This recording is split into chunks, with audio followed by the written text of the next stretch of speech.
E aí, gente, tudo bem com vocês? Nesse vídeo nós vamos responder juntos uma questão inédita, uma discursiva com um tema inédito para o bloco 7 desse concurso nacional unificado. Além de responder essa discursiva, nós vamos ver também algumas estratégias para estruturação do seu texto, para você conseguir garantir essa nota 10 na discursiva do CNU. Vou colocar já o slide então aqui, na nossa tela para a gente iniciar. E antes de fazer essa correção da inédita junto com vocês, eu quero falar um pouquinho a respeito da estruturação do esqueleto do seu texto. A nossa aposta é que venha um formato de estudo de caso. Mas, calma, você não precisa se desesperar. Por quê? Porque se você já fez textos dissertativos expositivos, que são aqueles textos mais comuns nas provas, você certamente não vai ter dificuldade com o estudo de caso. Por quê? Por que eu estou falando isso? Porque o estudo de caso, ele se insere no gênero textual dissertativo expositivo.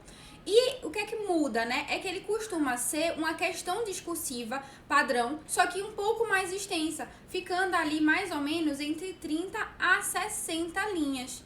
Então ele é um pouco mais extenso, mas a estrutura dele lembra muito a do texto dissertativo expositivo. E ele vai ter, vou colocar aqui só o slide para fazer algumas anotações para vocês. E ele vai ter as mesmas características dos textos dissertativos expositivos. Que características são essas que eu estou falando? Você vai ter que seguir a clareza, a concisão, a objetividade e a impessoalidade. Então, da mesma forma que você faria seguindo essas características lá no texto dissertativo expositivo, você também vai aplicar isso no estudo de caso. E por que a gente está falando que tem grandes chances de aparecer uma discursiva nesse formato? Porque assim, através do estudo de caso, o examinador ele consegue avaliar a sua capacidade de expressão textual, então a sua capacidade de conseguir transmitir para o papel os seus conhecimentos e em conjunto ele vai conseguir avaliar também o seu conhecimento teórico, o seu conhecimento técnico, o seu conhecimento prático também acerca do tema que eles definirem como tema desse concurso nacional unificado para o bloco 7. Bom, enfim, então já deu para ficar claro que existe essa grande possibilidade de vir o estudo de caso. E como é o esqueleto desse gênero textual? Vou voltar aqui só para o slide para vocês conseguirem ver um pouco maior. Como deu para perceber, ele inicia com a introdução, e essa já é uma grande diferença, assim, porque se você tem um texto dissertativo expositivo, normalmente a gente não utiliza a introdução e a conclusão, então ele já começa um pouco diferente do texto expositivo. E o que é que você deve abordar nessa introdução? Como fazer essa introdução? Na introdução, você deve fazer um breve resumo do caso hipotético que foi apresentado, afinal a gente está falando de um estudo de caso, então ele vai trazer um caso hipotético e você vai resumir esse caso hipotético. É como se você estivesse falando para uma pessoa que não leu aquele texto de apoio, tá? Ela não tem acesso àquele texto de apoio, você vai resumir a situação hipotética que foi falada lá nesse texto de apoio. Então, você vai incluir no seu resumo algumas informações, alguns dados que são fundamentais para o entendimento da resolução da sua discursiva. E você já deve relacionar com os aspectos que serão abordados. E aqui eu estou falando de uma situação em que ele fala, redige o texto e traz lá na letra A, na letra B, na letra C, etc., uma série de aspectos. Então, você já diz na introdução também a respeito, já fala, já aponta quais são os aspectos que você vai discorrer ao longo do seu desenvolvimento, dos seus desenvolvimentos. Então, essa introdução vai ser esse breve resumo da situação hipotética apresentada no enunciado e você já deve relacionar com os aspectos que você vai abordar ao longo do seu desenvolvimento. Na sequência, o que é que a gente tem? A gente tem aquela estrutura clássica do texto dissertativo expositivo. Então, aí vocês vão ver que vocês vão ter a apresentação do aspecto, destacar claramente para o examinador qual é o aspecto que você vai abordar naquele parágrafo. Na sequência, você vem com os seus argumentos que vão depender do que foi questionado naquele aspecto e você pode, é facultativo, fazer um encerramento. A depender aí do espaço que você tiver, você pode fazer um encerramento daquele parágrafo, daquele aspecto. Lembrando sempre de utilizar os elementos de ligação. Qual é a diferença que a gente vai ver aí. A diferença, estou falando da diferença do texto dissertativo expositivo para o estudo de caso, tá? Para deixar bem claro para vocês. A diferença é que você vai ter que avaliar a possibilidade de relacionar o seu texto, a sua resposta, com a situação hipotética.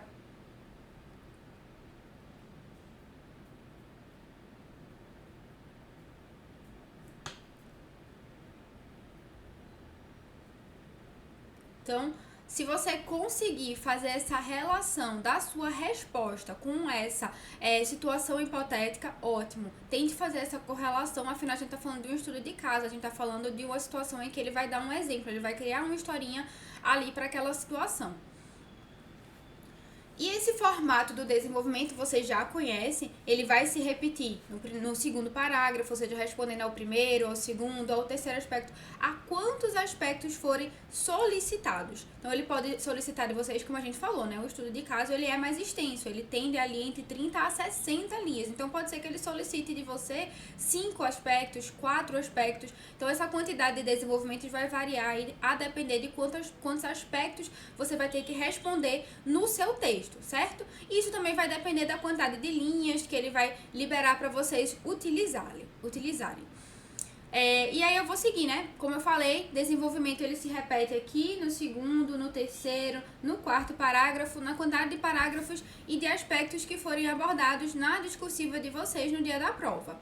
E a conclusão? A conclusão, ela também é um grande diferencial, como eu havia dito, né? Tanto a introdução como a conclusão, elas não estão muito presentes nos textos dissertativos e expositivos. Aqui no estudo de caso, você pode fazer a conclusão. Por que eu tô falando que você pode fazer? Porque ela não é obrigatória. Esse último parágrafo de conclusão, ele nem sempre é necessário. Vou voltar aqui para o nosso slide. Então, esse último parágrafo, ele não é sempre necessário, porque em alguns casos, o último aspecto que foi cobrado já é uma conclusão, já é uma síntese dos encaminhamentos obtidos da sua condução do caso hipotético, do seu estudo de caso. E também pode ser que ocorra uma situação em que não necessariamente o seu aspecto consiga fazer esse fechamento, mas que você não tenha linhas suficientes para fazer um parágrafo inteiro de conclusão. E aí, o que é que você faz numa situação como essa? Nesse caso, você pode, uma estratégia que seria bastante válida, seria você inserir um articulador do discurso de conclusão para dar aquele fechamento, para dar aquele arremate e fazer isso no último parágrafo do desenvolvimento, naquele finalzinho desse último desenvolvimento aqui, por exemplo, tá? Você pode fazer esse encerramento e fazer um arremate no último período do texto, em vez de colocar um parágrafo inteiro para a conclusão. Isso também é possível. Avalie a quantidade de linhas que você vai ter, tá? Pense direitinho que se você realmente não conseguir fazer um parágrafo inteiro, você pode utilizar o último período do seu desenvolvimento para fazer esse arremate geral, essa síntese da sua discursiva. Então, mas se você tiver espaço, você faz, o último parágrafo da conclusão como uma síntese dos encaminhamentos dos parágrafos de desenvolvimento, ou seja, fazer uma síntese, um apanhado geral daquilo que você já veio discorrendo ao longo da sua discursiva, ao longo dos seus parágrafos de desenvolvimento. Então, ficamos aí com a estrutura de introdução, desenvolvimento, a depender, quantos desenvolvimentos, a depender da quantidade de aspectos, e a conclusão. Esse é o esqueleto do estudo de caso, essa é a estratégia que você pode utilizar para estruturar os seus parágrafos para garantir uma nota máxima na sua discursiva. Vou seguir agora para a gente ver na prática como é que funciona essa estrutura, tá? Então, vou voltar aqui só para o slide para a gente ver um exemplo de uma questão discursiva inédita para vocês conseguirem compreender de forma prática esse esqueleto que eu acabei de trazer, certo? Então, vamos lá. O que é que a discursiva diz? Ela fala, a respeito do mapeamento de processos. Ele diz que a eficiência na gestão pública ela é um desafio constante, a busca por políticas que realmente atendam às necessidades da sociedade requer uma abordagem estratégica fundamentada. Ele diz, nesse contexto, o mapeamento de processos ele é uma ferramenta muito importante para o aprimoramento para avaliar e aprimorar políticas públicas, proporcionando uma visão detalhada, uma visão sistemática. E ele traz um exemplo, um caso real, no segundo parágrafo. Ele fala do projeto de mapeamento de processos da Subsecretaria de compras governamentais da Secretaria de Planejamento. Aí no caso, né, existe de fato esse mapeamento de processo, mas nós criamos uma situação fictícia, tá? Uma situação hipotética em que existe esse mapeamento de processos na Secretaria do Estado Beta. É um caso hipotético aqui, mas que se vocês forem pesquisar, vocês vão ver que de fato existe esse mapeamento em algumas secretarias de alguns estados já. Isso já é bastante utilizado dentro do planejamento estratégico, tanto a nível de estado como nível de prefeitura também. Então, vou voltar aqui para o nosso caso, tá? E aí ele vai falar, né? Eu não vou ler todo esse texto de apoio, certo? Vou passar um slide para a gente ver quais foram os aspectos que foram solicitados aqui. Então, ele fala, né? Acerca do tema importância do mapeamento de processos na avaliação de políticas públicas, discorrem até 45 linhas. Então, ficou ali uma quantidade bem razoável, abordando necessariamente os seguintes aspectos. Primeiro, destaque como a visualização de processos contribui para identificar gargalos, né? Esses gargalos são os pontos críticos do processo. Então, para identificar gargalos, incidências, vou abrir aqui, que até para mim fica difícil de ler quando está dividido. Mas, enfim, não é incidências não, gente, é ineficiências e oportunidades de melhoria nos processos de compras. Na letra B, ele vai pedir para que você fale como a eficiência nos processos pode otimizar os custos associados à implementação e manutenção de políticas. E letra C, a importância de mensurar não apenas os resultados imediatos, mas também os efeitos a longo prazo no ciclo de compras do órgão público citado. Vejam que interessante, essa prova discursiva ela vai envolver, né, esse tema de uma discursiva ineta, ele vai envolver diversos tópicos do edital de vocês. Como assim diversos tópicos? Se você for reparar direitinho, lá no eixo 1, né, que é aquele eixo que fala de gestão governamental, governança pública, existe o tópico de técnicas de mapeamento. Então, ele já está envolvido com esse tema da ineta. No eixo 3, ele fala a respeito das políticas públicas e noções de estatística. Então, aqui, ele vai, né, quando ele fala a respeito da avaliação de políticas públicas, vai envolver o tópico 8 desse eixo 3, que é o tópico que falava sobre a avaliação de políticas públicas, sobre o processo de avaliação, essa análise custo-benefício, análise, na verdade, também de efetividade de uma política pública, do impacto dessa política pública. Então, aqui nós pegamos e exploramos dois eixos, o eixo 1 e o eixo 3 do bloco 7. E eu quero chamar a atenção de vocês para isso, por quê? Porque é fundamental que vocês procurem praticar na prova discursiva, né? Procurem praticar a discursiva de vocês interrelacionando esses eixos do edital. Então, misturar, né, o eixo 1 com o eixo 2 dentro do bloco 7, ou o eixo 1 com o eixo 3, como a gente fez aqui. Por quê? Porque dessa forma você está treinando de maneira interdisciplinar. E existe uma grande probabilidade da prova discursiva de vocês ser cobrada dessa forma, né? Uma vez que ele está sendo chamado Enem dos concursos. Então, ele tem essa tendência a tratar os temas de forma interdisciplinar. E não aquela discursiva, né, com um tema de forma bem isolada, abordando, destrinchando. Aqui eu vou falar especificamente só desse tema técnico. Não, ele tende a ter essa abordagem mais interdisciplinar e é muito importante que vocês já venham praticando dessa forma para vocês não serem surpreendidos no dia da prova. Bom, agora eu vou entrar na resolução da questão em si. Então, vou deixar só o slide para a gente conseguir fazer uma leitura melhor, certo? Então, no primeiro parágrafo, nós temos a introdução, né? Falamos o seguinte: a eficiência na gestão pública é um desafio constante e a busca por políticas que atendam às necessidades da sociedade demanda uma abordagem estratégica fundamentada. Nesse contexto, o mapeamento de processos ele surge como uma ferramenta determinante na avaliação e no aprimoramento de políticas públicas. O que é que eu fiz aqui? Eu fiz um breve resumo daquilo que a gente vai abordar, né, daquilo que vai ser tratado nessa discursiva. E na sequência vocês vão ver aí o destaque em amarelo para que eu já vá apresentando para o examinador quais são os aspectos que eu vou abordar. Eu vou copiar, sempre tem algum aluno que pergunta isso, mas eu vou copiar exatamente aquele aspecto ali. Perdão, eu bati na mesa, o microfone quase que cai aqui. Enfim, mas aí, às vezes o aluno pergunta, mas eu vou copiar exatamente aquele aspecto que ele citou? Sim, você vai, porque você vai deixar muito claro para ele sobre o que é que o seu texto está tratando. Também quero falar a respeito dos destaques em azul, são os nossos elementos de ligação no texto, que são fundamentais que vocês procurem ir utilizando ao longo do parágrafo.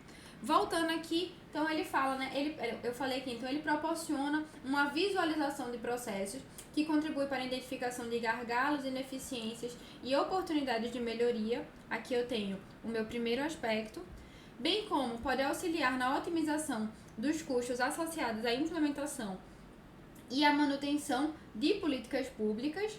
Então, nosso segundo aspecto. E no terceiro aspecto, falando já, né, que não traz apenas resultados imediatos, mas também efeitos a longo prazo, que é o terceiro aspecto. Então, a nossa introdução foi esse breve resumo do caso hipotético. E eu vou seguir agora para iniciar atendendo ao desenvolvimento, atendendo ao primeiro aspecto, que perguntou aqui, né, a respeito da visualização de processos que contribui para identificar gargalos e ineficiências. Eu comecei assim, no que concerne a visualização de processo, identificar gargalos, ineficiência e oportunidades de melhoria, fiz aquilo que eu falei, eu vou copiar o aspecto e vou dizer a ele, ó, isso aqui que eu vou responder nesse primeiro parágrafo de desenvolvimento, no segundo parágrafo do nosso texto como um todo. Aí eu venho com o argumento, é fundamental para a concretização da eficiência na avaliação de políticas públicas. Ao mapear um fluxo de trabalho, é possível que você identifique, né, os pontos críticos, onde os processos podem ser otimizados, reduzindo redundâncias e eliminando atividades desnecessárias, seja no processo de compra ou em outros da administração pública. Por que eu falei do processo de compra aqui? Porque eu já quis mostrar para ele a relação do meu texto com o caso hipotético que ele falou lá no enunciado da questão, que ele falou a respeito da Secretaria Beta, né? Trouxe esse caso hipotético e a gente faz essa relação aqui. Além disso, eu vim falando, então, né? Além disso, a visualização clara dos processos facilita a identificação de responsabilidades, promovendo a transparência e prestação de contas dentro da gestão. Então, utilizamos aqui elemento de ligação, né, para destacar aqui em azul. E falamos, então, a respeito do principal objetivo de um mapeamento de processos. Foi isso que ele perguntou pra gente, né? Ele falou, destaque a visualização de processos para identificar gargalos e ineficiências.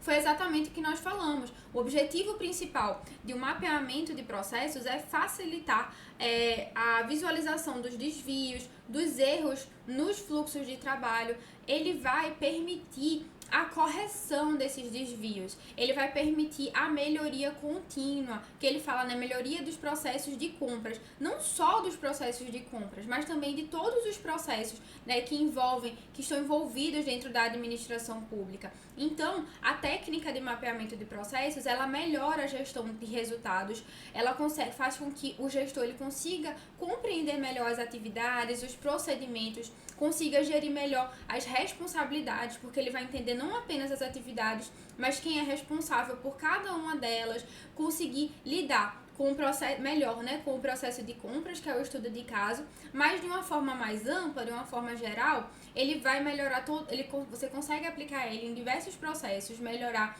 a gestão de resultados de toda a administração e, como eu estava falando, de uma forma mais ampla, promover a transparência, né, quando você consegue gerir melhor, aquilo fica mais transparente, mais fácil de gerenciar, e também promover a responsabilização dos gestores públicos, entender aonde estão os pontos críticos, aonde estão os gargalos, quem é o responsável que precisa melhorar aquele determinado fluxo de trabalho, aquela determinada atividade, tá? Então, foi isso aí que nós exploramos ao longo do segundo parágrafo. E eu vou fazer um pequeno parênteses aqui na nossa resolução. Eu acho que já deu para perceber que o estudo de caso numa prova discursiva não é brincadeira. Claro que não é motivo para a gente se desesperar, a gente tem que se preparar bem, não se desesperar. Mas, né, é algo que a gente tem que levar muito a sério. E o CNU, como eu vinha falando já para vocês, ele deve abranger esses temas mais técnicos do edital. A gente tem um edital muito extenso, com temas muito técnicos. Então, requer, além desse conhecimento dos temas técnicos, você conseguir compreender, conseguir estruturar muito bem as suas ideias, ter o conhecimento a respeito da estruturação textual. Isso tudo vai fazer uma diferença enorme. Porque se você tiver todo o conhecimento técnico, mas você não conseguir passar isso para o texto, vê que problema que você vai ter, né? Você ter o conhecimento e você não conseguir transmitir as suas ideias para o texto. Então eu já vou deixar aqui mais uma dica para vocês, para que vocês baixem o nosso e-book. Esse e-book, gente, inacreditavelmente, ele é gratuito, tá? Ele é gratuito, ele é um material que está sendo disponibilizado para vocês totalmente gratuito, com muitas dicas de estruturação de texto. Tem muita gente que tem todo o conhecimento técnico e não está conseguindo transmitir essas ideias para o papel. Então, ele vai abordar toda essa parte de estruturação de texto com várias dicas, falar a respeito dos critérios da banca examinadora, estratégias para você se sair bem nessa etapa, né, detalhar melhor cada um dos parágrafos, como você deve estruturar. Então, o link desse e-book ele tá na descrição do vídeo. Aproveitem para baixar, né? É um material que vai sair de forma completamente gratuita para vocês conhecerem melhor os nossos materiais e os nossos preparatórios também. Bom, passado esse momento, vou seguir em frente agora para a gente falar, né, da nossa discursiva. Vamos voltar para o segundo aspecto. Nesse segundo aspecto, o que ele falou, né? Como a eficiência pode otimizar os custos associados à implementação e a manutenção das políticas públicas. Então, começamos. No que tange a eficiência nos processos, seu impacto vai além da simples redução de custos operacionais associados à implementação e à manutenção das políticas. Dê a ele já a deixa do que é que eu vou falar, né? Qual o aspecto que eu vou abordar. Processos eficientes significam uma resposta mais rápida às demandas da sociedade. No fim das contas, né, atender, satisfazer as demandas da sociedade de forma mais rápida, claro que atendendo aquilo que ela precisa, mas também de uma forma mais ágil, é o principal papel de quem trabalha com políticas públicas. Aumentando a satisfação do cidadão, né, fortalecendo a legitimidade das políticas públicas. Para tal, a eficiência na gestão dos recursos públicos promove uma alocação mais equitativa e eficaz dos recursos, garantindo que eles sejam direcionados para áreas prioritárias e que beneficiem o maior número possível de pessoas. Então, quando você faz essa otimização dos custos, você garante que esses recursos que a administração pública possui, que elas sejam alocadas de forma mais equitativa, de forma mais eficaz. Então, garante essa gestão mais eficaz dos recursos públicos. E isso se entrelaça com o mapeamento dos processos, com entender os fluxos de trabalho, entender os pontos críticos e buscar a melhoria contínua. Vou voltar aqui para o nosso slide. Eu quero fazer um destaque com vocês nesse aspecto com relação ao uso dos elementos de ligação. Por que eu falo tanto, né? Por que eu estou destacando o tempo todo esses elementos de ligação?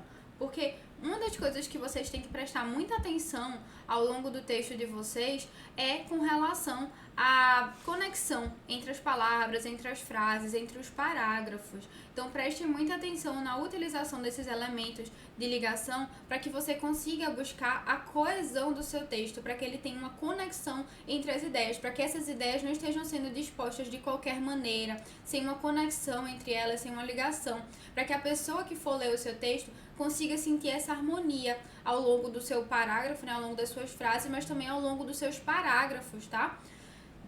Vou voltar aqui então. Bom, beleza, passamos para o segundo aspecto, já percorremos ele, agora eu vou seguir para o terceiro aspecto, que é o último que nós temos.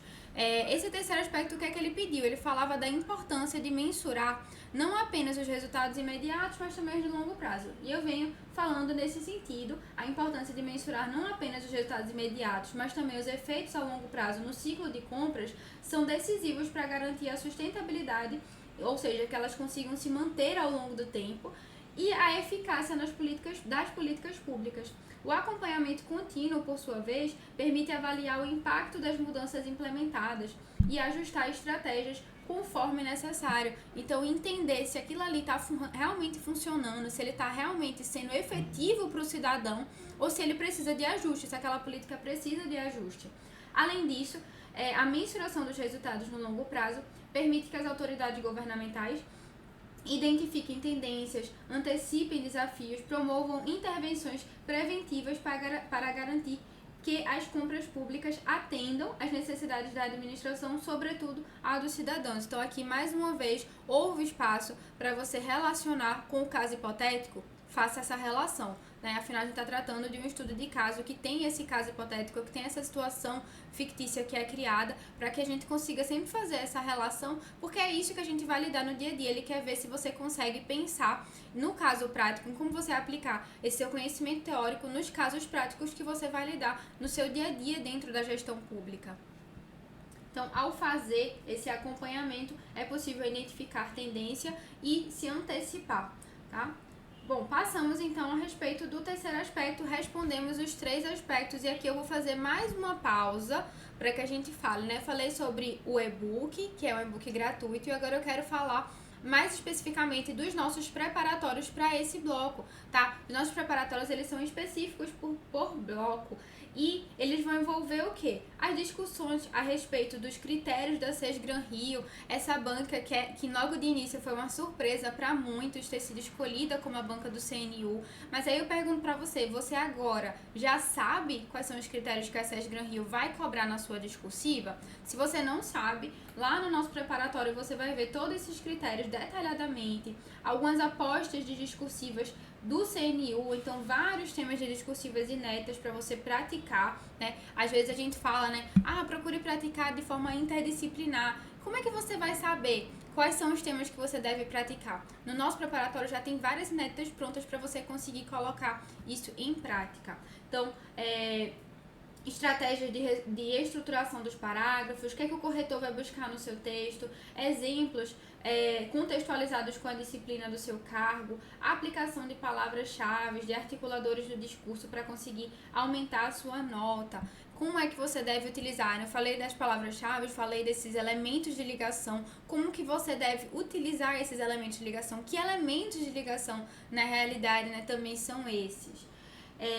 Como você conseguir a melhor nota possível quando não sabe muito, né? É raro, mas acontece com frequência. Às vezes a gente é surpreendido com um tema que não tem tanta familiaridade. Como é que você pode se sair numa situação como essa? Nós também abordamos isso por lá. E como eu falei, né? Vão ter dezenas de questões de provas anteriores, dezenas de questões inéditas, questões voltadas para o seu cargo, para você conseguir vir praticando essa prova discursiva e garantir uma nota máxima na sua prova, na parte discursiva do CNU. Vou seguir agora, então, voltando mais uma vez para a nossa resolução.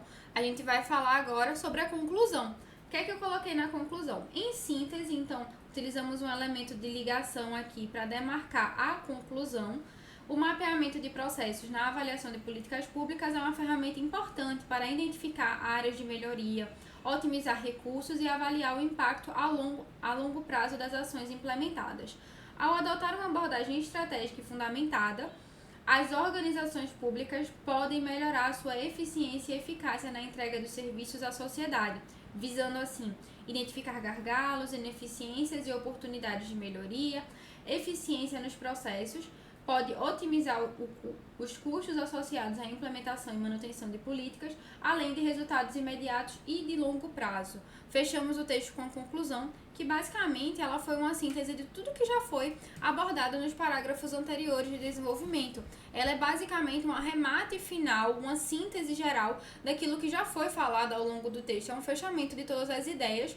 Para quê? Para que você consiga mostrar coerência entre aquilo que foi abordado ao longo do seu texto. Você não vai aqui destoar daquilo tudo que você já falou. Não. Você vai se manter coerente e fazer esse arremate final para fechar o seu texto com a conclusão, com a síntese desses encaminhamentos que já foram desenvolvidos ao longo dos desenvolvimentos, tá?